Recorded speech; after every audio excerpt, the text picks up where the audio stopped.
일어나 베델로 올라가자라는 제목으로 하나님의 말씀을 전하겠습니다.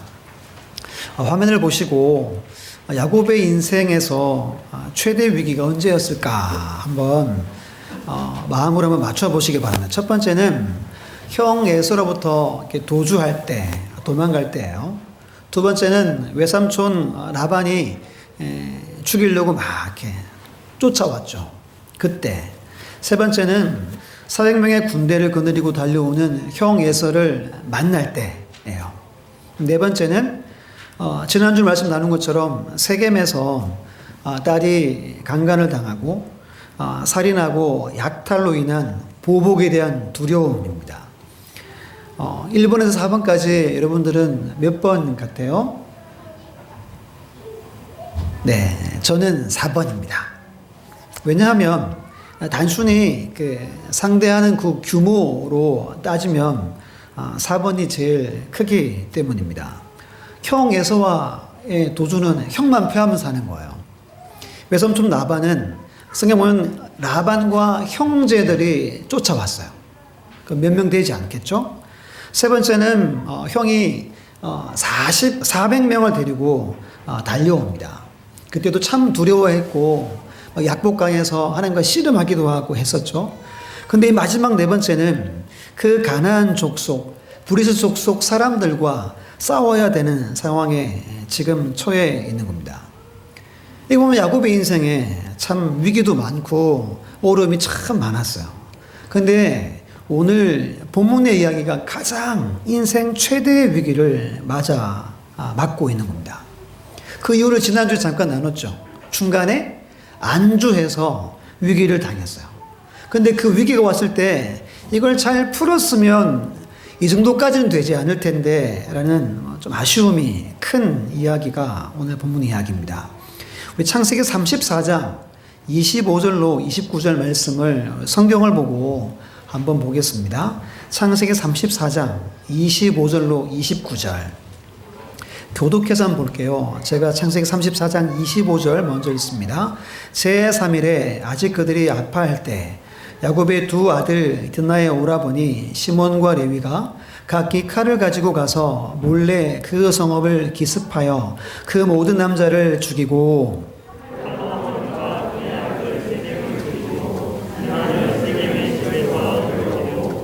야곱의 여러 아들이 그 시체에 있는 성읍으로 가서 노력하였으니 이는 그들이 그들의 누이를 더럽힌 까닭이라.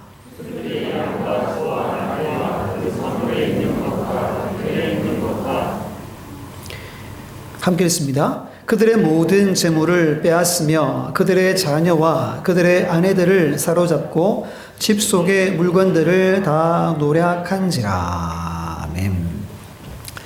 한번 읽었는데 어떤 생각이 드십니까? 아우 잘했다. 이런 생각 하시는 분 있어요? 아마 없을 것 같아요. 해도 너무했다 하는 생각이 저는 많이 듭니다. 물론 동생이 강간을 당했어요. 가족이 어려움 당했습니다. 그러면 되갚아주고 싶은 마음이 제게도 있어요. 복수하고 싶은 마음이 있습니다.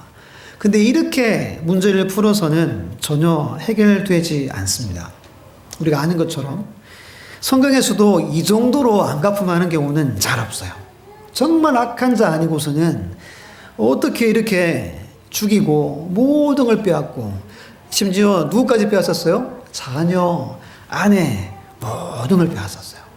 그렇게 행한 자들이 누굽니까? 믿음의 조상 야곱의 아들들의 소행이 이러했습니다. 그러면 그 밑에 구절 있죠. 30절 같이 야곱의 한탄인데요. 함께 읽습니다. 시작. 야곱이 시므온과 레위에게 이르되 너희가 내게 화를 끼쳐 나로 하여금 이 땅 주민 곧 가나안 족속과 브리스 족속에게 악취를 내게 하였도다. 나는 수가 적은즉 그들이 모여 나를 치고 나를 죽이리니 그러면 나와 네 집이 멸망하리라. 아멘. 지금 야곱이 두려워 떨고 있어요. 그리고 그들이 나를 죽일 거야. 나와 우리 집을 다 죽여서 멸망시킬 거야.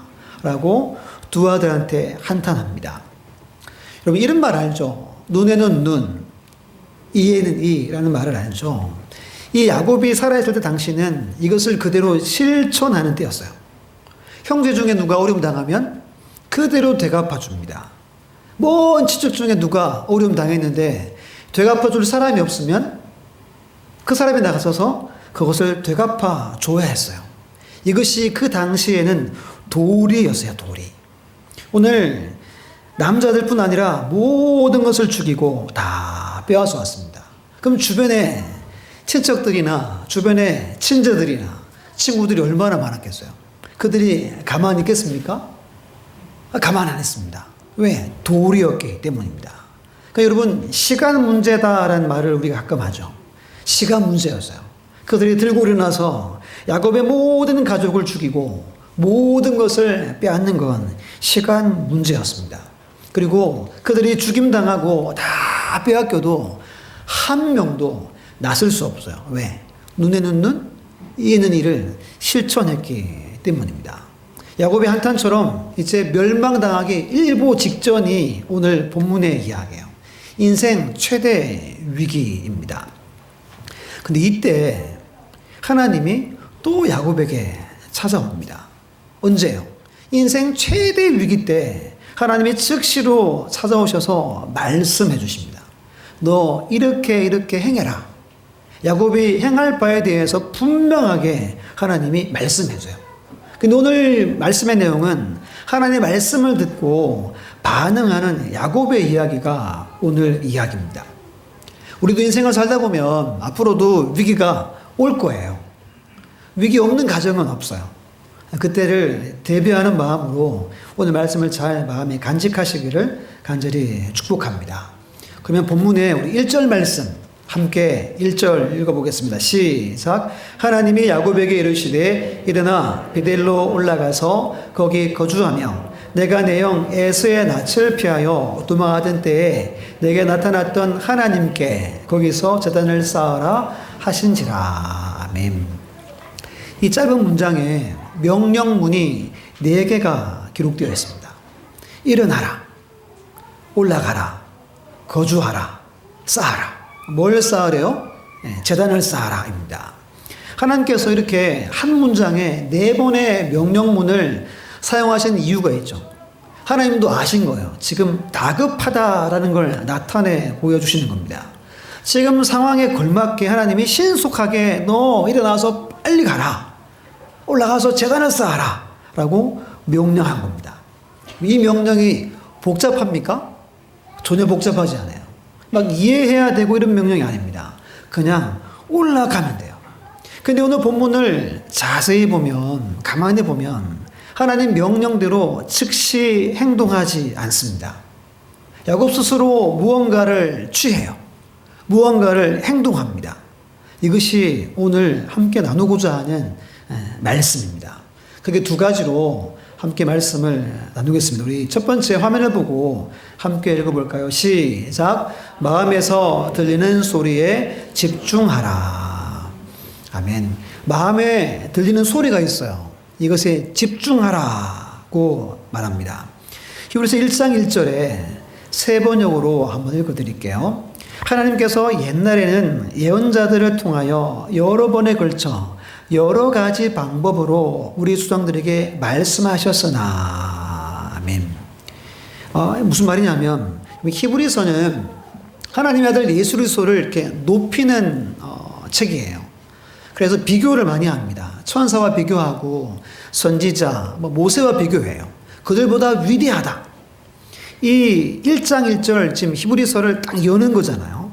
근데 말씀 보니까 지금까지 선지자들이 예언자들이 했던 모든 말씀 하나님이 말씀해 주셨지만 2절에서는 아들 예수님을 통해서 말씀하신다. 이렇게 시작을 하는 거예요. 이건 강조하기 위함입니다. 근데 오늘 하나님은 1장 1절처럼 여러 가지 방법으로 여러 가지 모습으로 우리에게 말씀해 주시는 분이십니다. 여전히 그렇게 하세요. 우리가 보고 있는 이 성경 66권 아니면 여러분들이 오늘 지금 설교를 듣고 있는데 설교의 말씀을 통해서 아니면 어떤 환경을 통해서 믿음의 사람과 대화를 통해서 아니면 꿈을 꾸기도 하고 환상을 보여주시기도 합니다. 근데 오늘은 우리 마음에서 들려오는 소리예요. 마음에서 들려오는 소리. 그럼 누가 이 소리를 잘 듣냐 하면 영적으로 민감한 사람이 잘 듣습니다. 특히 심령이 깨끗한 사람, 마음이 가난하거나 통회하는 심령을 가진 사람들이 잘 깨달아요. 성령으로 충만한 사람들이 마음에서 울리는 소리를 잘 듣습니다. 그분들은 그 음성을 듣고 그대로 따라가요. 그리고 그 따라가는 모습을 하나님 보고 은혜를 경험하게 하거나 아니면 축복해 주는 경우가 성경에 다 기록되어져 있어요. 여러분들 지금까지 신앙생활 하면서 이런 경우가 제법 있었죠. 마음에 감동이 오고 따랐더니 길이 열린다거나 하나님이 기뻐하시고 복 주신다거나 하는 일들이 아마 많이 있었을 겁니다. 이거 믿으시죠? 우리 인정하는 겁니다. 근데 한 경우가 있어요. 마음의 소리가 막 잘 들릴 때가 언제냐 하면 너무 힘들어서 내 힘으로 아무것도 할 수 없이 하나님만 바라볼 때 그때 마음의 소리가 잘 들립니다. 인생 위기의 때에 한번 나중에 가능하면 경험하지 마시고 근데 그런 경우 왔을 때 한번 보세요. 마음의 소리가 잘 들릴 거예요. 왜냐하면 집중합니다. 누구께 집중하죠? 하나님께 집중할 수밖에 없는 상황이에요. 그러면 마음의 소리가 너무 잘 들림을 아마 경험하게 될 거예요. 오늘 본문 이야기가 그겁니다. 인생 최대 위기 때 지금 야곱은 마음에 하나님의 음성, 성령의 음성, 하나님의 그 소리를 잘 듣고 몇 가지를 지시하는 이야기가 오늘 이야기입니다. 그 아이가 2절과 4절에 기록되어져 있죠. 제가 2절을 읽겠습니다. 여러분들이 4절 읽어주세요. 제가 2절 읽겠습니다. 야곱이 이에 자기 집안 사람과 자기와 함께한 모든 자에게 이르되 너희 중에 있는 이방 신상들을 버리고 자신을 정결하게 하고 너희들의 의복을 바꾸어 입어라.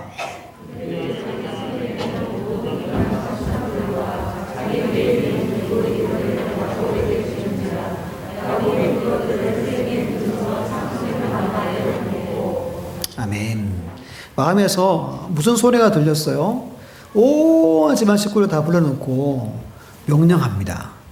우상을 우리가 버려야 되겠다. 우리 깨끗하게 하고 의복을 바꿔 입어야 되겠다. 이 명령을 내립니다. 행동한 거예요. 지금 시간이 급하죠. 시간 문제입니다. 곧바로 공격해 올 수 있는 상황입니다. 그런데 지금 지체하고 있는 거예요. 그럼 좀 생각해 봐야 되겠죠. 왜 지체할까? 빨리 가야 되는데. 지금 빨리 가야 하는 것보다 더 중요한 것이 있음을 야곱이 깨달은 거예요. 마음에 들리는 그 음성이 똑똑히 들렸습니다. 마음에서 강하게 외칩니다. 그것이 뭐예요? 하나님 만나기 전에 해결해야 할 것들이 있다라고 이야기하는 겁니다. 오늘 함께 모여 예배를 드리고 있어요. 제가 지금 설교를 하고 있습니다. 설교는 같은 내용이에요. 근데 나중에 보면 그 은혜 받는 부분은 다 다릅니다. 왜 그래요? 우리 마음에서 반응하는 게 다르기 때문인 거예요. 우리 마음이 다르기 때문입니다. 같은 말씀을 듣고 마음에서 그것을 받아들이고 마음에서 흘러나오는 하나님의 음성이 또 있다는 거예요. 하나님은 성령님은 오늘도 이 예배 시간, 말씀 시간에도 우리 마음에서 일하셔요. 이걸 우리가 믿는 거예요. 야곱이 처음 베델에서 하나님을 만납니다. 천사들이 오르락내리락하고 하나님을 만나게 되죠. 그때 스스로 마음에서 오르난 이야기를 고백하죠. 제가 소득의 11조를 드리고 성전을 짓겠습니다. 하나님이 너 그거 하라 이렇게 말씀하지 않았어요. 근데 하나님을 만난 사람들은 마음에서 음성이 들리기 시작한다는 거예요. 그 다른 음성을 따라서 우리 마음이 반응하게 되어 있다는 겁니다. 성경의 몇 가지를 제가 한번 설명해 드릴게요. 여리고성에 삭개오라는 사람이 있었습니다. 그 키가 작아가지고 어디에 올라갔어요?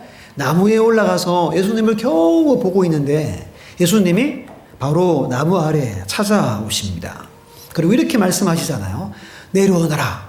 내가 오늘 너의 집에 유하여야 하겠다. 말하죠.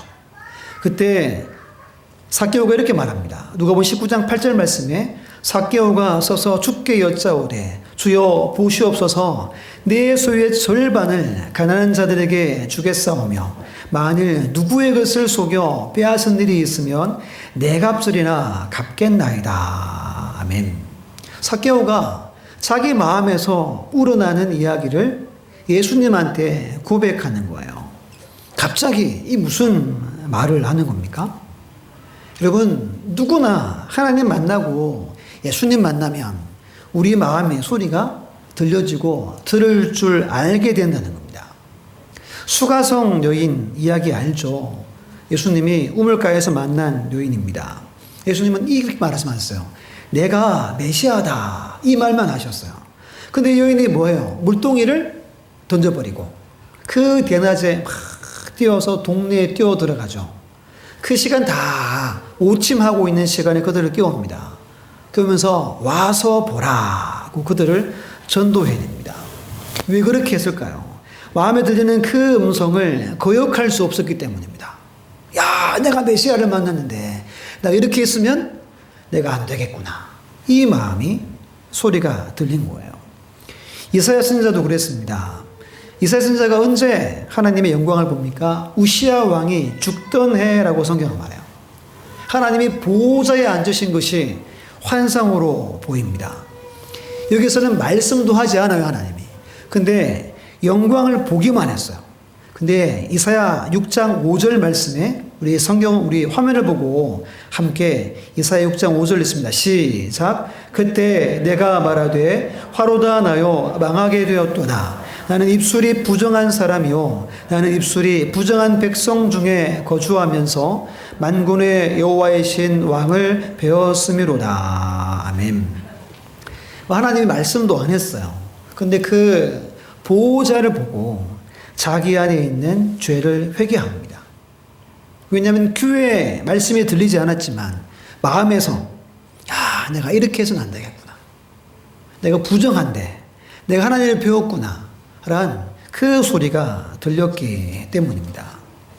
우리 한 번만 더 볼까요? 우리 화면을 보고 사도행전 8장 29절 함께 읽습니다. 시작. 성령이 빌립더로 이르시되 이 수레로 가까이 나아가라 하시거늘. 아멘. 빌립 집사가 마음에 성령께서 감동 주는 거예요. 저기 지나가는 수레 가까이 가봐라. 가서 그에게 복음을 전합니다. 이런 이야기가 성경에 수도 없이 많이 기록되어져 있어요. 마음에 울리는 소리에 반응을 합니다. 반대로 마음에 울리는 소리에 반응하지 않은 인물들도 제법 있어요. 대표적으로 누구냐면 아담입니다. 아담이 범죄한 후에 하나님이 이렇게 말씀하죠. 아담아, 네가 어디 있느냐? 하나님이 몰라서 묻는 거 아니죠. 그러면 그 음성을 듣고 마음에 무언가를 하나님이 메시지를 주셨을 거예요. 근데 아담은 그것을 무시합니다. 외면해버립니다. 마음의 소리를 듣지 못합니다. 그리고 그의 아들 가인이 동생을 이렇게 쳐 죽였잖아요. 똑같이 하나님 묻습니다. 내 아우 아벨이 어디에 있느냐 물어봐요. 하나님 다 아시잖아요. 그게 또 묻습니다. 그러면 가인이 하나님의 음성을 들으면서 마음에 무언가를 소리를 듣기를 원하셨어요. 진리의 말씀, 음성을 듣기를 원했어요. 그런데 그도 그냥 외면해 버립니다. 한 명만 더 소개할게요. 하나님은 이스라엘 왕, 초대 왕으로 누구를 세웠어요? 사울 왕을 세웠어요. 전쟁하고 하나님이 다 죽여라 한 일 있죠. 아멜렉과 싸웠을 때. 그때 사무엘이 갔더니 짐승 소리가 들립니다. 이렇게 물어봐요. 왕이시여, 지금 이 짐승 소리가 도대체 무슨 소리입니까? 이 질문을 던집니다. 그러면 마음에 정상적으로 믿음이 있으면 어떻게 반응해야 돼요? 회개하든지 뭐 용서를 구하든지 해야 할 텐데 사울은 변명만 늘어놓습니다. 마음의 소리를 듣지 않아요. 그래서 버림받고 불쌍한 시세가 되어버립니다. 이렇게 성경을 쭉 살펴보면 우리 육신의 귀에 들리는 뭐 설교 말씀이나 아니면 다른 어떤 이야기보다 우리 마음에서 울리는 소리가 더 중요하다는 거예요. 하나님이 우리가 성경을 보고 성경을 암송하고 설교를 듣는 말씀과 더불어서 반드시 오늘 우리에게 역사하신 하나님의 방법은 성령을 통해 마음에 소리를 준다는 거예요. 마음에 성령의 음성을 여러분들에게 주고 계신다는 겁니다. 성경은 이 음성을 들어야 한다는 거예요. 이 음성 듣기를 힘써라 라고 말합니다. 이 음성이 우리의 삶에 더 중요할 때가 많다라고 말씀하는 겁니다. 우리 성경을 한번 찾아볼게요. 열왕기상 8장 16절로 19절입니다.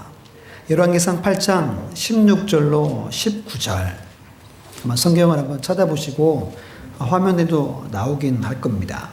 열왕기상 8장 16절로 19절. 우리 천천히 같이 한번 읽어보겠습니다. 시작. 내가 내 백성 이스라엘을 애굽에서 인도하여 낸 날부터 내 이름을 둘 만한 집을 건축하기 위하여 이스라엘 모든 지파 가운데에서 아무 성읍도 택하지 아니하고 다만 다윗을 택하여 내 백성 이스라엘을 다스리게 하였노라 하신지라. 내 아버지 다윗이 이스라엘의 하나님 여호와의 이름을 위하여 성전을 건축할 마음이 있었더니 여호와께서 내 아버지 다윗에게 이르시되 내가 내 이름을 위하여 성전을 건축할 마음이 있으니 이 마음이 내게 있는 것이 좋도다. 그러나 너는 그 성전을 건축하지 못할 것이요 내 몸에서 낳은 내 아들 그가 내 이름을 위하여 성전을 건축하리라 하시더니. 아멘. 지금 새벽마다 열왕기상을 보고 있습니다. 열왕기상 5장 6장, 7장 이야기가 성전 건축 이야기예요. 제가 말씀을 준비할 때, 말씀 준비할 때요, 선호하는 본문이 있고, 이 본문은 왜 이렇게 나와가지고 이 설교 준비하는데 좀 곤란하게 할까 하는 본문이 있겠죠. 저도 이제 사람이니까. 근데 이렇게 보통 이렇게 5장, 6장 여기서 이건 몇 규빗이고, 몇 규빗이고 하는 게 나옵니다. 그러면 이걸 저는 이렇게 딱 찾아서 이걸 해서 정확하게 말씀을 드려야 되잖아요. 그래서 이제 그렇게 막 선호하진 않습니다. 그래서 빨리 이 부분이 지나가라. 이렇게 5장을 이제 설교를 이렇게 했어요. 6장, 7장, 지금 8장 하고 있는데. 근데 하나하나 찾고 검색해서 이제 그림이나 이걸로 확인도 하고 하거든요. 보여드리지는 못하지만. 근데 하면서 제 마음에 이거 좋은데? 라는 생각이 계속 들었어요. 그러다가 절정으로 이 말씀이 너무 귀하다라고 느낀 게 이 8장 16절로 19절 이야기예요. 이게 금요일 이야기였어요. 지난 금요일 날. 금요일 날 보통 우리 세 분 장로님 나오시고 권사님 나오시고 또 금요일 날 조금 더 몇 분 더 나오셨었어요. 지난주에 되게 추웠잖아요. 추웠죠? 새벽에 안 일어나셔서 모르십니까? 아주 많이 추웠어요. 제가 그때 정말 이렇게 좀 오버해가지고 설교를 했었어요. 느끼셨나요? 느끼신 것 같은데, 모르겠습니다. 그때 감정이 조금 이렇게 터졌어요. 오늘 맥락과 같은 겁니다. 하나님은 하나님의 이름을 두려고 어떤 지파를 택하지 않으셨대요. 그냥 한 사람, 다윗을 택해서, 하나님 다윗을 택한 이유는 내 백성 이스라엘을 지도하게 하려고 다윗을 택했대요. 근데 나라를 이렇게 운영하고 정치를 하다 보니까 다윗의 마음에서 들리는 소리가 있었어요. 그 소리가 뭐라는 거예요? 내가 하나님의 이름을 둘 만한 집을, 성전을 내가 지어야 되겠다. 그런 소리가 들린 겁니다. 이것을 자기의 평생 수건 사업으로 삼습니다. 그게 다윗이라는 거예요. 근데 이 마음을 품은 걸 좀 읽었잖아요. 하나님이 좋도다라고 여기신 겁니다. 그리고 이걸 받아주시고 다윗은 아니지만 그의 아들을 통해 성전을 건축하게 하십니다. 성전 건축하고 어떻게 해요? 하나님이 성령으로 성전 안에 구름으로 가득 채웁니다. 성경에 그대로 말씀드리면 제사장이 이렇게 성전 안에 서 있을 수 없을 만큼 구름이 가득 넘쳤어요. 이게 무슨 뜻이에요? 하나님이 기뻐한다는 거예요. 다윗의 그 마음을 품었고 그 아들이 이것을 이루었지만 내 마음에 너무 마음에 든다는 겁니다. 이것이 오늘 이 이야기예요. 솔로몬이 그 성전에 가득한 하나님의 구름을 목격합니다. 그리고 연설하는 거예요. 이러이러해서 성전이 지어졌습니다. 라고 온 백성에게 선포하는 이야기가 방금 전의 이야기입니다. 여러분, 언제 하나님의 크고 놀라운 역사를 우리가 볼 수 있습니까? 다윗의 마음에 하나님의 성전을 내가 건축해야지, 이 마음이 생기고 이걸 내가 결심하고 내 것 삼고 행동할 때라는 거예요. 이때 하나님은 역사하는 겁니다. 오늘 야곱이 마음에 이렇게 못 올라가겠다, 무언가 정리해야 되겠다, 그 마음을 깨닫고 온 식구를 모아놓고 선포할 때, 그리고 땅을 직접 파서 다 묻어버리죠. 그때 하나님의 역사가 일어난다는 겁니다. 이게 아주 중요한 메시지입니다. 그게 참 감동이 많이 됐어요. 오늘 새벽에도 조금 그랬어요. 그렇다. 제가 여러분들을 만나서 이제 1년 가까이 되어가고 있잖아요. 제가 여기 온 게, 저는 늘 그렇게 생각해요. 이 부족한 자가 어떻게 늘 말씀을 대원하고 살까? 저는 솔로몬의 기억이 많이 납니다. 누구 때문에 솔로몬이 성전 지었어요? 자기가 잘나서 성전 지은 게 아니에요. 아버지 다윗의 그 마음이, 그리고 그 아버지의 그 마음을 캐치하고 자기 것 삼아서 아들이 성전을 지은 거예요. 제가 사역하는 것도 저는 그렇다고 생각해요. 많이 깨달았어요. 너무 제 이야기 하는 것 같아서 제 이야기를 새벽마다. 그래서 좀 오버해가지고 막 이렇게 했어요. 그리고 새벽마다 가정기도나 자녀기도를 최근에 계속 통성호를 했어요. 그렇죠? 오신 분들 기억나시죠? 이런 마음이 있어요. 우리 교회에 속한 모든 가정들이 정말 다윗의 가정처럼 되기를, 그런 원하는 마음이 큽니다. 그런데 새벽에 늘 보는 분들 가정이 먼저 되었으면 좋겠다는 마음이 제게 있어요. 저를 나쁘게만 보지 마시고. 왜냐하면 새벽에 여러분 그렇게 미끄럽고 추운데 교회에 나와가지고 은혜 받으려고 기도하려고 나옵니다. 그러면 목사 입장에서 누구 가정이 더 복을 받기 원할까요? 그런 마음이어서 그런 거예요. 전 다 기도해드려요. 근데 저분들 가정이, 특히 우리 장로님들 안 빠지잖아요. 장로님 가정, 새 가정이 모델이 됐으면 좋겠다. 교보제가 되어서 온 성도들이 바라보고, 저렇게 신앙생활하니까 하나님 복 주시는구나, 그런 마음이 제게 있어요. 제게. 그래서 그렇게 기도를 계속 이번 주에 많이 했었어요. 제 마음의 감동이 그랬어요.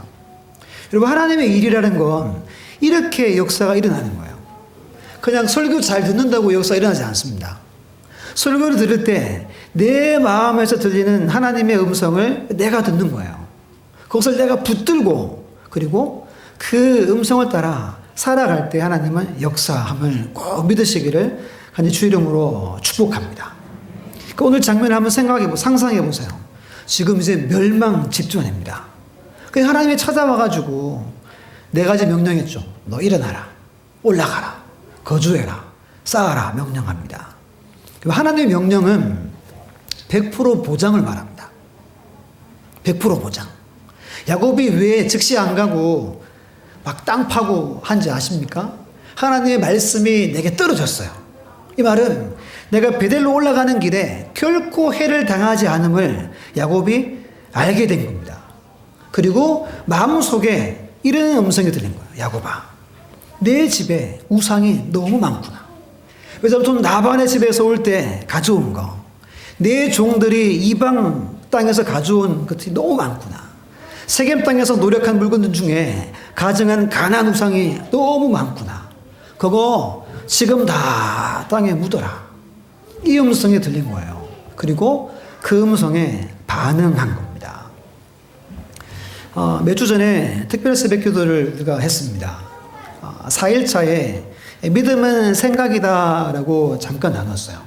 그때 이런 말씀을 제가 인용했었어요. 예레미야 6장 17절 말씀 보면, 땅이여 들으라, 내가 이 백성에게 재앙을 내리리니 이것이 그들의 생각이 뭐라 그래요? 결과라. 그들이 내 말을 듣지 아니하며 내 율법을 거절하였음이니라. 아멘. 그때 정상적인 사람이 하루에 6,000번의 생각을 한대요. 1분에 한 6회 정도 생각이 바뀌고 생각을 한다고 말씀드렸죠? 그럼 여러분, 그 중에 하나님이 내게 주시는 생각과 마음이 있어요. 그러면 그 중에 여러분들은 얼만큼 이것을 내 것으로 취하시냐 하는 겁니다. 믿음의 싸움은 생각의 싸움이라고 새벽에 말씀드렸습니다. 믿음의 싸움은 마음에서 들리는 소리를 내가 얼만큼 듣고 내가 어떻게 반응하고 행동하는 싸움이라는 거예요. 오늘 야곱은 지금 승리하고 있는 거예요. 비록 두려운 마음이 있긴 하지만 그의 마음에 들리는 소리에 그는 반응합니다. 다윗이 그랬고 빌립 집사가 그랬고 이사야가 그랬고 심지어 삭개오도 그랬어요. 그 악한 사람 삭개오도 마음의 음성에 반응합니다. 마음의 음성에 집중하는 은혜의 삶을 누리시기를 간절히 주의 이름으로 축복합니다. 그리고 그것을 믿음으로 붙들고 살아가시면 내일 미래의 아름다운 열매가 넘치도록 맺힐 줄 믿습니다. 그 은혜가 넘치는 삶이 되시기를 주의 이름으로 축원합니다. 두 번째 화면을 보고 함께 읽겠습니다. 시작. 우상을 제거하라는 음성을 들어라. 아멘. 야곱 마음에 들었던 음성이 이거예요.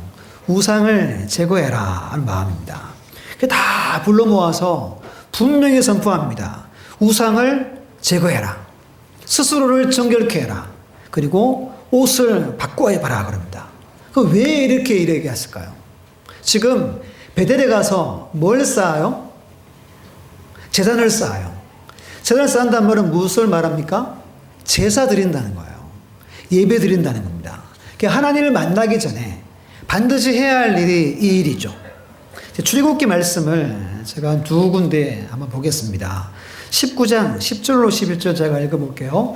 여호와께서 모세에게 이르시되 너는 백성에게로 가서 오늘과 내일 그들을 성결하게 하며 그들에게 옷을 빨게 하고 준비하게 하여 셋째 날을 기다리게 하라. 이는 셋째 날에 나 여호와가 온 백성의 목전에서 시내 산에 뭐한대요? 강림할 것이니라. 모두가 보는 목전에 시내 산 하나님이 임재하시겠대요. 그 일을 위해 하나님 뭐 하라 그럽니까? 성결해야 된다. 옷을 빨아야 된다. 준비해야 된다. 라고 말씀합니다. 출애굽기 30장 19절 21절은 우리 같이 한번 화면을 보고 읽어볼게요. 시작. 아론과 그의 아들들이 그 두멍에서 수족을 씻되 그들이 회막에 들어갈 때 물로 씻어 죽기를 면할 것이요 제단에 가까이 가서 그 직분을 행하여 여호와 앞에 화제를 사를 때에도 그래야 할지니라. 이와 같이 그들이 그 수족을 씻어 죽기를 면할지니 이는 그와 그의 자손이 대대로 영원히 지킬 규례니라. 아멘. 하나님이 율법으로 정해놓은 게 있었어요. 하나님을 만나기 전에 반드시 물로 씻고 와라. 손발을 씻고 내게 와라. 영원한 규례다 그랬어요. 야곱은 이 율법이 생기기 이전 사람이에요. 근데 마음에서 이 소리가 들리는 거예요. 이게 얼마나 큰 은혜입니까? 내가 성결해야 되겠다. 내가 깨끗하게 씻고 하나님 만나야 되겠다. 이 마음이 스스로 든 겁니다. 중요한 두 가지 메시지를 담고 있습니다. 첫 번째는 이제부터 우리 집안은 철저히 여호와만 섬기겠습니다. 하는 메시지를 담고 있는 겁니다. 그럼 여러분 이거 무엇을 말합니까? 지금까지 야곱이 하나님을 몇 번 만났어요? 많이 만났어요. 막 사다리 보고 실험도 하고 얼마나 깊이 만났습니까? 그런데 철저히 여호와 하나님만 섬기는 가정이 되지 못했던 겁니다. 야곱이 모든 우상을 다 내놓아라 그러죠. 4절에 손에 들고 다 나와서 발 앞에 내려놓습니다. 그때 라헬이 품고 있던 뭘? 드라빔을 드디어 내놓습니다. 야곱이 이걸 보고 어떻게 했을까요? 깜짝 놀랐겠죠. 등골이 오싹했을 겁니다. 지난날 어떻게 저주했어요? 누군지 이것을 훔친 사람은 죽을 것이요. 외삼촌한테 소리쳤습니다. 근데 그걸 가장 사랑하는 아내가 이제서야 내놓습니다. 아마 제 생각에는 야곱 발 앞에 우상들, 귀금속들 아마 수북하게 쌓였을 거예요. 여기서 한 가지 궁금한 게 풀려져요. 야곱이 왜 바로 베델로 안 올라가고 숲곳에서 머물렀을까요? 이 해답이 여기 있는 거예요. 이 가정이 여호와만 철저히 섬기는 가정이 아니었기 때문입니다. 하나님 외에 다른 것을 품고 살아왔기 때문인 거예요. 이 세상의 것에 미련이 여전히 남아있는 가정이었기 때문입니다. 우리 잘 아는 말씀 있죠. 여호수아 24장 15절 말씀. 우리 화면을 보고 함께 읽습니다. 시작. 만일 여호와를 섬기는 것이 너에게 좋지 않게 보이거든 너희 조상들이 강 저쪽에서 섬기던 신들이든지 또는 너희가 거주하는 땅에 있는 아모리 족속의 신들이든지 너희가 섬길 자를 오늘 택하라. 오직 나와 네 집은 여호와를 섬기겠노라 하니. 아멘. 여기 아멘입니까? 하나님 섬기는 것이 좋아 보입니까? 좋지 않게 보입니까? 우리는 오늘 택해야 돼요. 나와 내 집이 누구를 섬길 것인가? 택하셔야 됩니다. 지금 야곱이 이 일을 하는 거예요. 오늘 우리의 가장 큰 문제도 신앙생활의 걸림돌도 여러분 우상이에요. 우상. 우상이 뭐예요? 내가 하나님보다 더 집착하고 내가 더 사랑하는 게 우상입니다. 내 관심, 내 정성, 내 시간, 내 물질을 가장 많이 쏟는 게 우상인 거예요. 그 우상은 계속 그것을 받습니다. 계속 집중하게 해요. 그리고 나중에 머리를 숙이게 하는 것이 우상입니다. 15세기 화가 중에 레오나르도 다빈치라고 이름 알죠? 이분이 43 때 한 공작이 예수님의 마지막 그 성만찬 그림을 그려달라고 부탁을 했습니다. 그래서 온 정성을 다해서 심혈을 기울여서 막 그림을 그렸어요. 완성했어요. 가장 중앙에 이제 예수님 앉고 좌우로 12명의 제자들이 앉도록 그림을 쭉 그렸습니다. 처음 그림에는 예수님 손에 은잔이 들려 있었대요. 다 완성을 하고 가장 친한 친구를 불러서 이렇게 물어봤대요. 이 그림이 어떻게 보이나 했더니 야 너무너무 위대한 그림이다 라고 하면서 한마디 이렇게 합니다. 예수님 손에 있는 저 원잔이 너무 섬세하고 너무 멋져 보이네. 이 이야기를 듣자마자 이 위대한 화가가 붓으로 그 원잔을 싹 지워버렸어요. 그리고 이렇게 이야기합니다. 이 그림에서 예수 그리스도 이외에는 어떤 것이라도 중심이 될 수 없다네. 예수님 외에 그 어떤 것이라도 우리의 눈길을 끌면 그것은 곧 우상이라네. 이런 말을 남겼대요. 사원 여러분, 가만히 우리의 모습을 한번 살펴봐야 합니다. 우리 모두도 나름의 우상을 간직한 채 신앙생활을 하고 있어요. 이것만은 포기할 수 없습니다. 이것만은 제가 버릴 수 없습니다. 막 버티고 신앙생활을 하고 있어요. 근데 이것이 여러분 눈에 보이는 것일 수도 있고 보이지 않는 것일 수도 있습니다. 오늘 본문은 야곱은 이걸 오늘 해결합니다. 이 시간 하나님을 택합니다. 나와 내 집은 여호와만 섬기겠다라고 결단하는 장면이 오늘 본문의 장면입니다. 여러분 이제부터 우리가 속한 모든 가정들이 철저히 여호와 하나님만 섬기는 은혜와 복이 있기를 간절히 주의 이름으로 축원합니다. 두 번째 의미는 모든 가증한 것을 숨기고 버립니다 라는 뜻이에요. 4절 하반절에 보면 이렇게 기록합니다. 야곱이 그들을 세겜 근처 상수리 나무 아래 묻고, 여기서 묻다라는 표현이 두 가지예요. 첫 번째는 남이 찾지 못하도록 숨기다라는 뜻입니다. 같은 표현이 여호수아 7장에 나와요. 아간 알죠? 아간. 아간이 뭐뭐뭐 숨겼어요? 외투 한 벌과 은과 금을 숨겼어요. 그렇게 많은 것도 아닙니다. 어디에 숨긴지 기억납니까? 자기 장막 밑에, 텐트 밑에 땅을 파고 숨겼어요. 이 말은 그 누구도 못 찾는 곳에 숨겼다는 걸 말합니다. 오늘 본문에 묻다라는 단어가 남이 찾지 못하는 곳에 숨긴다라는 뜻입니다. 야곱이 어떻게 숨겼겠어요? 깊이 파가지고 그 누구도 나중에 지나가다가 이거 뭐야? 발견하지 못하게 그렇게 깊이 파서 묻었다는 걸 이야기하는 겁니다. 두 번째 의미는 이거예요. 쓰레기 버리듯 버리다라는 뜻입니다. 무슨 말입니까? 귀금속이 포함되어져 있어요.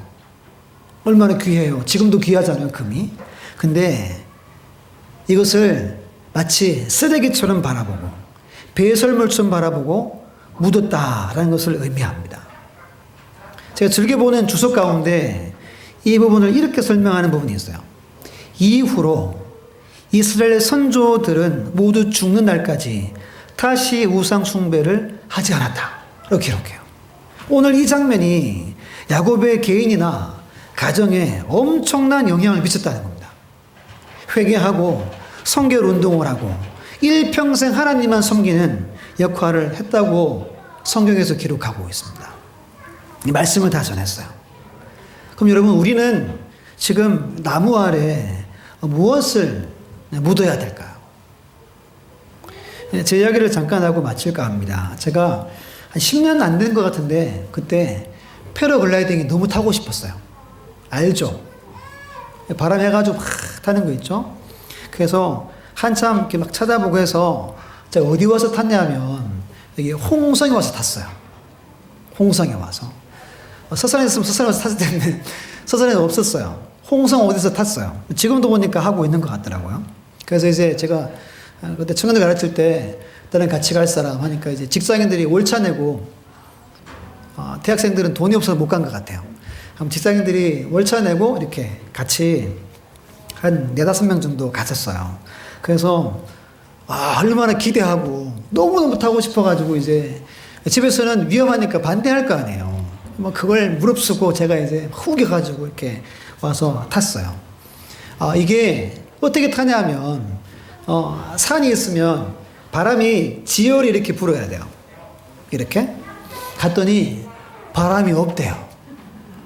그 마음이 엄청 상했어요. 이 뭐야, 이게 사기 아니야? 사기 막 속으로 막 그랬어요. 그래서 겨우 이제 타긴 탔어요. 이왕 타는 거 비싸게 주고 한번 타고 오래 타야 되잖아요. 근데 바람이 안 따라주는 거예요. 그러면 일찍 내리잖아요. 끝이에요. 또 태워주고 이런 거 없대요. 마음 많이 상했어요, 제가.